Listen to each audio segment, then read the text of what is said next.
I grew up in Malaysia. Church really never meant anything until when I was 17 at the Chinese church. That's where the pastor was preaching about John 15, and that's where I got the message into understanding salvation. Growing up, I learned how to honor the Lord and how to love Him. The Lord was such an integral part of my life. When I came to Georgia Tech for grad school, that's when I met Say. Amy and I, we got married within about a year. I became pregnant with twins. However, the twins were born prematurely.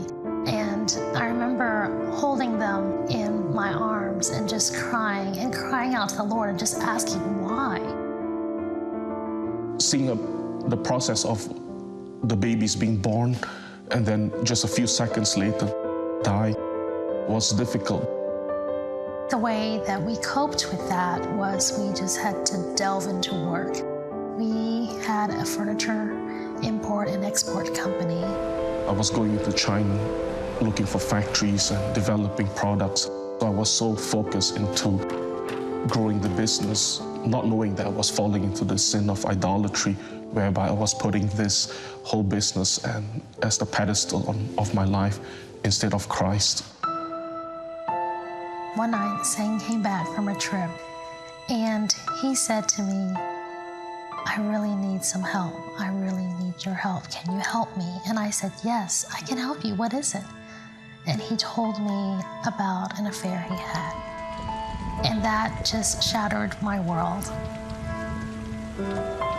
The only way that we are able to heal from our wounds is just being transparent before the Lord and say, God, this is what I've done wrong. Forgive me, heal me. At that time, we decided we had to run to the Lord. So we set an appointment to meet with Brian Maxwell, and he had great wisdom for us. And I asked him the question, are we supposed to have a divorce? He said to us, well, you could. However, the Lord would get the greater glory if you were to work it out. In my counseling, I was expecting, why did you do this? You knew very well this was wrong. All I saw was just a compassionate man with grace and with love. I never saw that in a Christian church before. I realized I had to extend forgiveness, and that's how I could help my husband. Each time I think about withholding forgiveness, I think about Christ on the cross and how he extended his forgiveness to me. So my husband had an affair with the office manager that was an employee of ours in China. She wanted to destroy our marriage, but decided to go after the business instead. So she took whatever documents and information she could find to try to destroy our business. She basically reported into the U.S. Customs, informing them that I had misclassified goods. And from then, it started a whole process of investigation. The Department of Justice, they sentenced me to a 14-month sentence. A week before the sentencing date, I found out that I was pregnant. After the first trimester, my husband had to leave and serve his time, and I was alone. My husband had to go through these steps of repentance and reconciliation, and because of that, the Lord was able to work in our marriage to bring us together again. The Living Waters community really was our family. They loved us despite all the stuff that we had.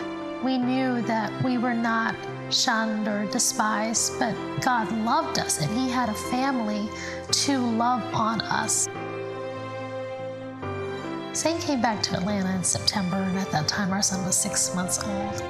And from there on, we have been able to be together as a family.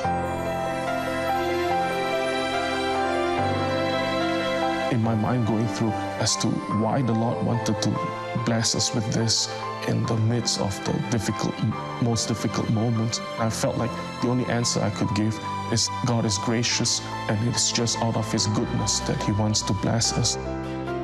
I personally believe that all this happened because of me not walking righteously.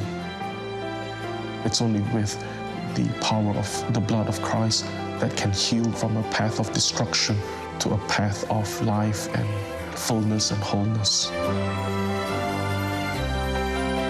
The Lord has graced us with our son, Ephraim. We know that he is a miracle child. Each day is a gift from the Lord, and we're so very grateful. Our marriage is continuing to grow. I know without a doubt that He has been with us every single step. He has brought blessing and joy. And that's our God. He's amazing.